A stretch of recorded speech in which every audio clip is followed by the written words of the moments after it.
We gather on this 12th Sunday to ask for graces that will help us to grow our mission as prophets. And as we have heard the word of God, we are all invited to be truly at the service of truth.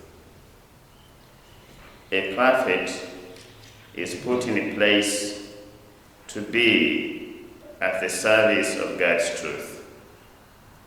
Jeremiah, as we have heard in the first reading, stood for this through difficulties. He was called to the mission of prophecy quite still young, at the age of about 20 or 21. He was a very timid man, and a man who was easily influenced.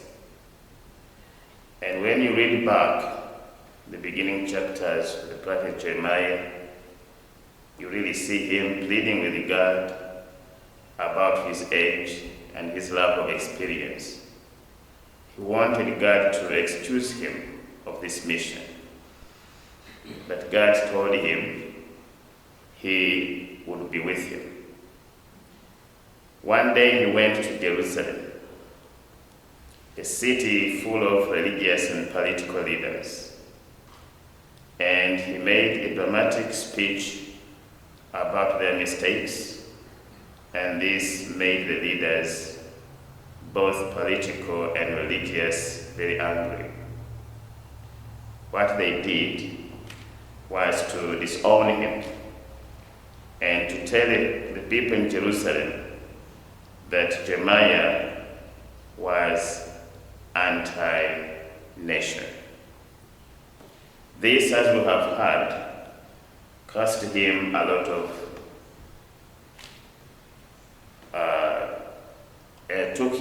put him in a lot of trouble. He was nicknamed. People whispered behind his back. He was disowned by his own people, even family members. And these things made his life quite very difficult. And at some point, he almost tells God that he duped him into a mission that he would not bear. This is seen in chapter 18. Despite of this, he continued on because he had spoken, and he had to follow what he had spoken. When Babylon came to attack Jerusalem, he told the people that please surrender. The deal is done. And people said this is unbearable. And because of this, he was even taken in prison, and there he suffered a lot because of being at the service of the truth. The story is long, but all we can say that being a prophet is very, very costly. At the same time, being a prophet is very much needed even up to today. The mission we are invited to take on is a mission we were ushered into when we received the baptism. When we were anointed the chrism, we were proclaimed priests, kings, and prophets. So this is our mission, a mission that bears on us our time, our love, our life, our commitment, and our everything. So we are invited to live our mission as Jeremiah lived it. Jeremiah went through difficult times and was really hurt because of what he went through. He never gave up. And as we have heard in the reading today, he sings to the Lord and gives him praise because he trusts God is faithful and will come to the rescue of the poor who are under the power of the wicked. I think this is the strength that should be in our hearts when we are fulfilling our prophetic mission everywhere, even right away in our families. The work of a prophet might be very difficult. God expects of us to give in the best for the success of the truth we must stand for. Today, as we see things, the world needs prophets because of the secularism, because of mentalities people have got that they can be happy in life without God, because of the self-inventing attitudes, people not wanting to be told what to do, because of the convictions that the self is supreme and therefore they do not need a transcendent reference. All these things make the life of a prophet difficult right away from our homes. It can even begin happening even among the children we take care of. So Christ tells us in the gospel, do not fear. Carry on the work of being a prophet because Christ is with you. And adding to what Jeremiah went through, today we need prophets who can look at persecutions with positivity. The persecutions we have today may be attacks on the fidelity of marriage.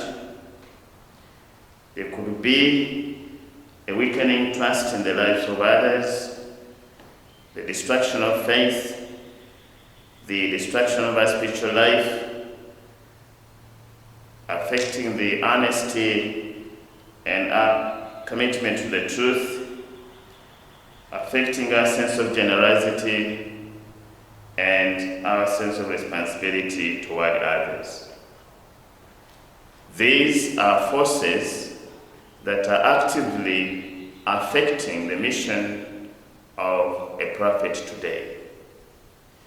This could be taken as direct attacks. There's another level of attacks that is a bit more mild, that could be taken lightly.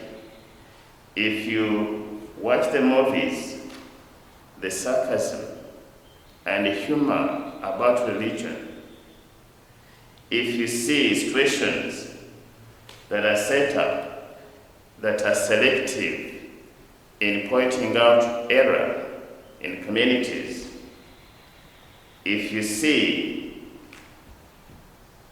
the creation of culture, a culture that in many cases negative toward the church, if you hear the jokes that are made about religion, if you look at fashions, even the novels we read, all these are silent attacks that can kill the work of a prophet and antagonize his success in mission.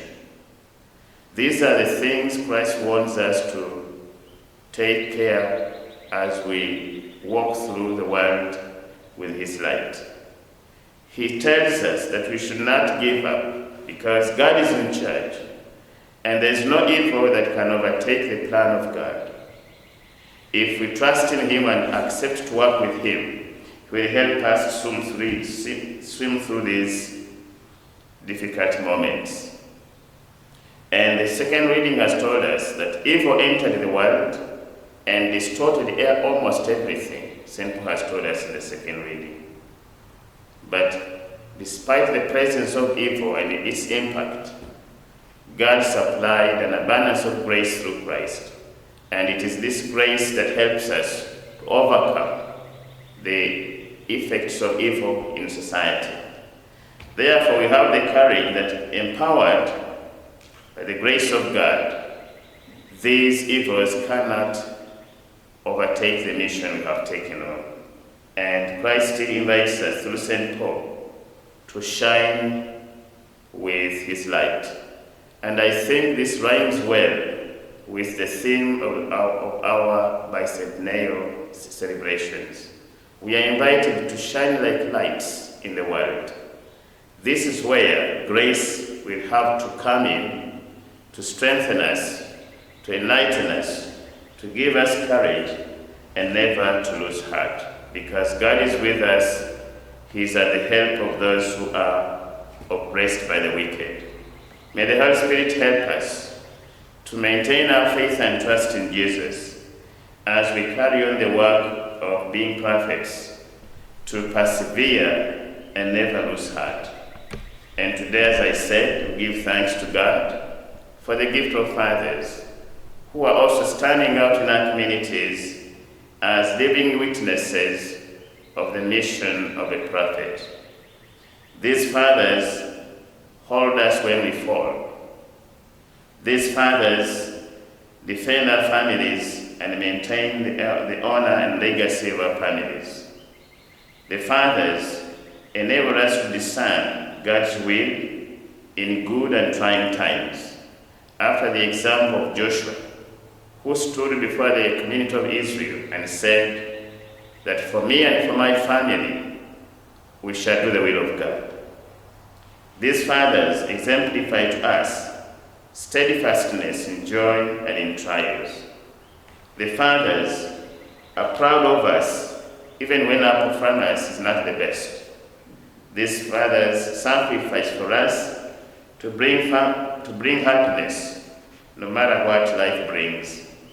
We thank God for them, and we ask God to empower them with yet more graces to help them fulfill their prophetic mission in our families. The Lord be with you. Thank you.